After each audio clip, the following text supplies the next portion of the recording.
America and people love monsters. We always have.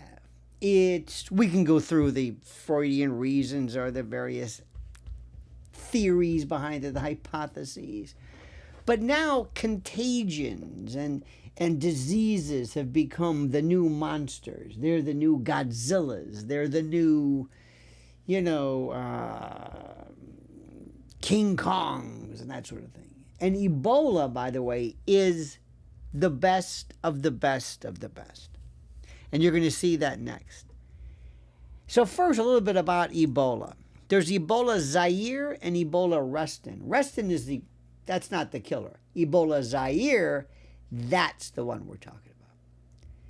Ebola is one of the most feared infectious diseases in modern history because of how aggressively it attacks the human body. And it belongs to a family of viruses called filoviruses, F-I-L-O viruses, and causes what is known as viral hemorrhagic fever. Hemorrhage, blood flowing, no clotting, bleeding through your eyes, nipples. This is serious stuff. Now, at the beginning, Ebola often looks deceptively ordinary, as do a lot of, let's face it, diseases. Things start off with a cough, a rash. Things don't normally start off, like that. Except heart disease, then that'll get you. But anyway, and by the way, that's what people really should be worried about, but they don't. In any event, symptoms may start like the flu. Fever, fatigue, muscle aches and pains, headache, sore throat, nothing that makes you say, like, I've got Ebola. But then things can escalate very, very quickly. And what do we mean by that? Well, things like, as the virus spreads through the bloodstream, it attacks immune cells and blood vessels and major organs. Severe cases can lead to massive vomiting and diarrhea. Extreme lethal dehydration, liver and kidney damage and failure, blood clotting failure, hence the hemorrhagic part, internal bleeding, shock, and organ failure. And contrary to Hollywood portrayals, not every Ebola patient bleeds externally, but hemorrhaging can occur in advanced stages. And the real danger is often the collapse of the circulatory and immune systems. Okay, think about that one. Now, Ebola spreads through direct contact with bodily fluids. Direct. Sound familiar? From somebody who's infected after symptoms begin. That includes the usuals: blood, vomit, emesis, saliva, sweat, perspiration, bodily humors, urine, semen, of course, obviously, feces, fecal matter, and the like. Anything that is extruded, egesta, and the like. Now, it can also spread through contaminated needles, bedding, okay, or medical equipment. It's a little interesting here. So keep that in mind. But, and this is the most important, and this is where it gets really interesting, Ebola is not considered airborne in normal, real world transmission, the way that measles or COVID can spread through casual breathing across rooms. So masks are not going to be of a lot of help, but usually close physical contact is required. Now, scientists have believed for a very long time, who have studied this and the like. Remember Hot Zone? It was a great book about that. Then there was a Dustin Hoffman movie. Anyway, scientists believe that fruit bats are the natural reservoir host, meaning the virus can circulate in bat populations without killing them. Human outbreaks have been linked to contact with infected wildlife, including monkeys and apes. Does this sound familiar to you? Remember the African green monkey? Remember that? What was that thing called? Oh, yeah, AIDS. Remember that one? Remember that? Is that familiar? There's certain transmission and transmissibility familiarities that happen. And one reason that Ebola virus, or one reason that Ebola, I should say, terrifies health authorities is the mortality rate. Some historic outbreaks killed more than half of infected patients, especially before modern treatment methods improved survival. I mean, think about that.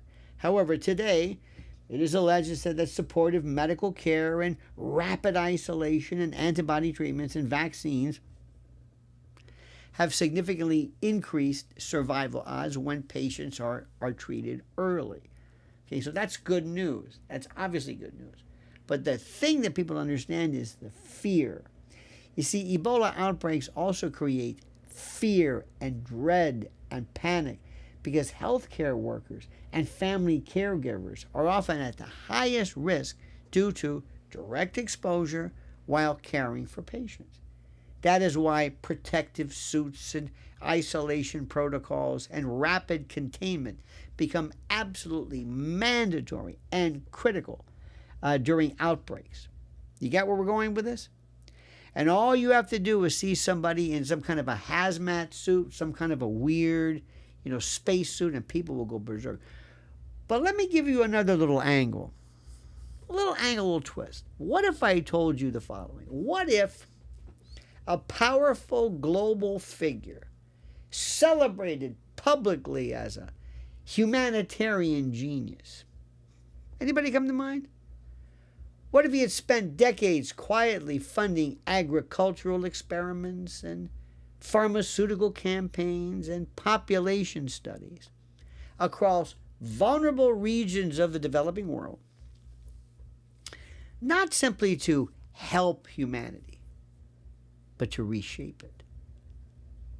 What if the real goal was never just improved crops or disease prevention, but control itself? Control over food, control over medicine, control over fertility, control over population growth. And what if critics and people who were a bit incredulous, who questioned these projects, were immediately dismissed as paranoid, anti-science, dangerous, while billions of dollars, I mean billions, sound familiar? Flowed into genetically modified food systems and synthetic biology and mass vaccination protocols and programs with almost no independent oversight. Sound familiar? Now imagine this. A deadly viral outbreak emerges again. Governments panic. People freak. Media outlets flood the public with fear. Godzilla. Think about that. Emergency powers return overnight.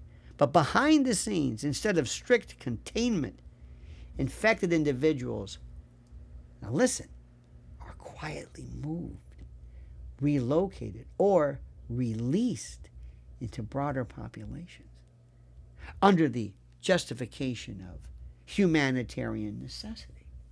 They become time bombs. Why would somebody do this?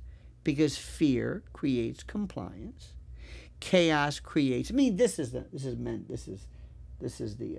Hegelian dialectic. But chaos creates dependence, and pandemics create opportunities that no election or war ever could. And what if sterilization was never carried out through dramatic science fiction style, death rays or obvious poison, but slowly, subtly, and plausibly through long-term exposure to altered food systems or hormonal disruption, plastics, experimental injections, or engineered environmental factors that nobody fully understands? Would anyone even notice it? Would anybody even notice until birth rates collapse? And before you instantly dismiss this possibility, which you might be prone to do, ask yourself something very, very simple.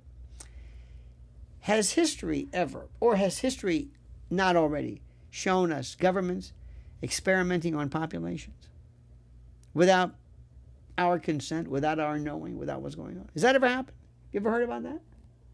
Have pharmaceutical companies ever, as far as you're concerned, have they not concealed dangers before?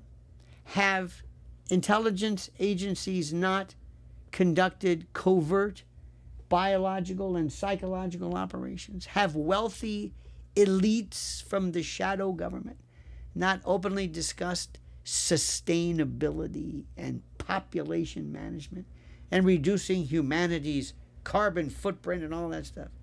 So is it truly impossible or merely uncomfortable for us to consider? Maybe none of it is true. Maybe every decision was made with noble intentions. Maybe even, well, maybe every coincidence is just that.